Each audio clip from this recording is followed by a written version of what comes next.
प्रसन्नाङ्गरागं प्रभाकाञ्चनाङ्गं जगद्भीतिशौर्यं तुषाराद्रिधैर्यं तृणीभूतहेतिं रणोद्यद्विभूतिं भजे वायुपुत्रं पवित्राप्तमित्रं भजे पावनं भावनानित्यवासं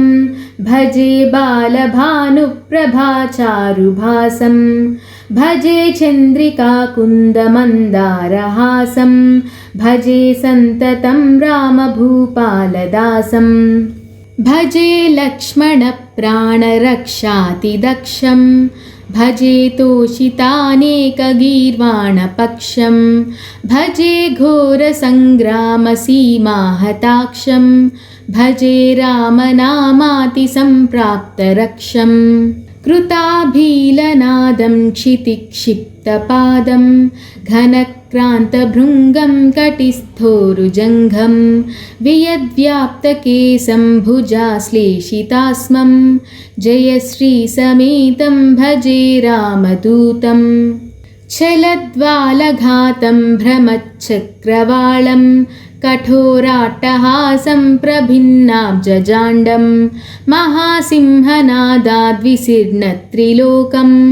भजे चाञ्जनेयं प्रभुं वज्रकायं रणे भीषणे मेघनाथे सनाथे सरोषे समारोपिते मित्रमुख्ये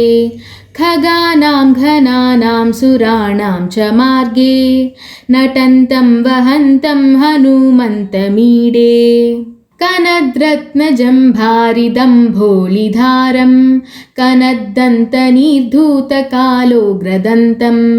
पदाघातभीताब्धिभूतादिवासं रणक्षोणिदक्षं भजे पिङ्गलाक्षं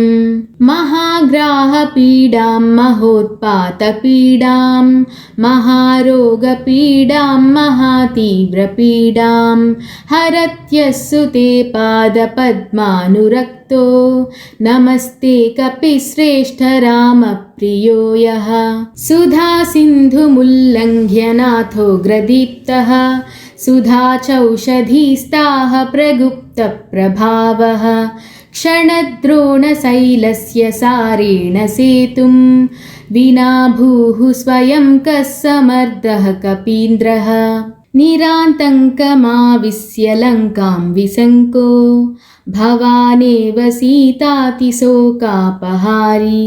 समुद्रान्तरङ्गादिरौद्रं विनिद्रं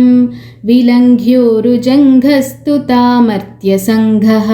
रामानाथ रामः क्षमानाथ रामः अशोकेन शोकं विहाय प्रहर्षं वनान्तर्घनं जीवनं दानवानां विपाट्य प्रहर्षात् हनुमान् त्वमेव जराभारतो भूरि पीडां शरीरे निराधारणारूढगाढप्रतापे भवत्पादभक्तिं भवद्भक्तिरक्तिं कुरु श्रीहनुमत्प्रभो मे दयाळो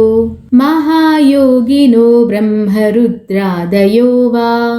न जानन्ति तत्त्वं निजं राघवस्य कथं ज्ञायते मादृशे नित्यमेव प्रसीद प्रभो वानरेन्द्रो नमस्ते नमस्ते महासत्त्ववाहाय तुभ्यं नमस्ते महावज्रदेहाय तुभ्यं नमस्ते परिभूतसूर्याय तुभ्यं नमस्ते कृतामर्त्यकार्याय तुभ्यं नमस्ते सदा ब्रह्मचर्याय तुभ्यं नमस्ते सदा वायुपुत्राय तुभ्यं नमस्ते सदा पिङ्गलाक्षाय तुभ्यं नमस्ते सदा रामभक्ताय तुभ्यं हनुमद्भुजङ्गप्रयातं प्रभाते